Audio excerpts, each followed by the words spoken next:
Do you feel ever that, like, especially as you're going in this kind of professional direction as the coach, I, maybe this is me coming at it from a background of codependency, but wondering, like, do you ever feel like you have your identity wrapped up in that, where if you can't support somebody in the way that they need it, it can feel like a failure? I sometimes run into this with coaching. How do you manage that? I've felt like that before, but as I've grown to learn myself, even deeper into this therapy program, my LMFT program, I'm learning that like there's only so much that I can do for someone.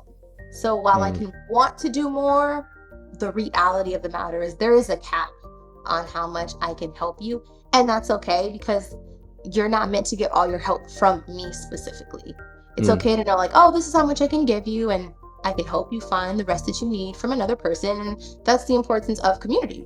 I can't be, all of my followers, I'm like, I'm not going to be able to DM all 110K of them and say, this is what you need to do. There's going to be some other places where they get more support and more helpful support. And that is okay. That doesn't take away from who I am or what I'm capable of. And I think just learning that over time has allowed me to kind of operate in a more calm stance. And even mm, sometimes when people do come to me, I'm like, do you want help? Or you just want to listen in ear? You're just trying to vent right now. Like, what do you need from me? And then I'll let you know if I'm able of mm. give that to you, or if not, or maybe some other places you can try looking, just being okay with that. I love that. If somebody's listening who, let's say, is running a coaching program and or has a course, and they have their objectives that they want to get a student to, and they're trying to determine how to set boundaries of, like, what is realistic to hold myself in terms of helping this person solve their problems, or what expectation. I know better now that we had the pre-interview. I know better than to ask you what should they do. So I'm just going to ask you, what questions should they ask themselves to help themselves set what feels like a good boundary or a good expectation? I think one of the things that they should ask themselves is, what all can I do to a point to where it doesn't begin to exhaust me? Mm, Helping other people shouldn't feel exhausting. So if you're just like, I have to do this and I have to do that, like, I don't think you're helping the right way.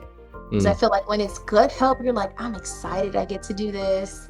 This is right up my alley. You'll know when it's not up your alley because you start trying to be a coach that you're not. You start trying to be someone that you're not. You start trying to do things that you were not intentionally planning on doing within your course or within your business.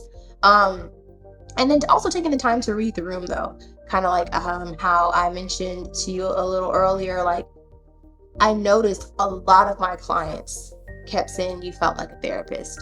It wasn't like three people telling me this. It was like, oh my gosh, almost after every call, this is like my 100th coaching session. I'm like, all right. And y'all don't know each other. Some of y'all are on the West Coast, some of y'all are on the East Coast. I mean, like you're all in different states and we're ending our call and you're all telling me I feel like a therapist and then doing my research into becoming one. And I'm like, and what that entails. And I'm like, okay, you know what?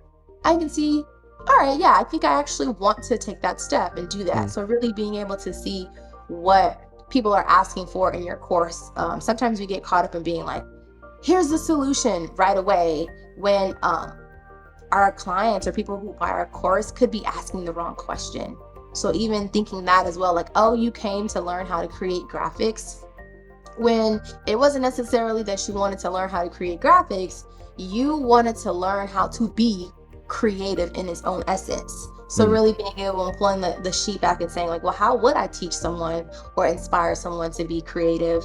I'll give them this knowledge on graphics, but I also want to tap into their creativity muscle. Do I need to create a worksheet on tapping into your creativity before I create a lesson on telling you, now here's how you digitize your creativity? So really being able to have those different levels of introspection. I hope that makes sense. Yeah, it does. It's a great tip.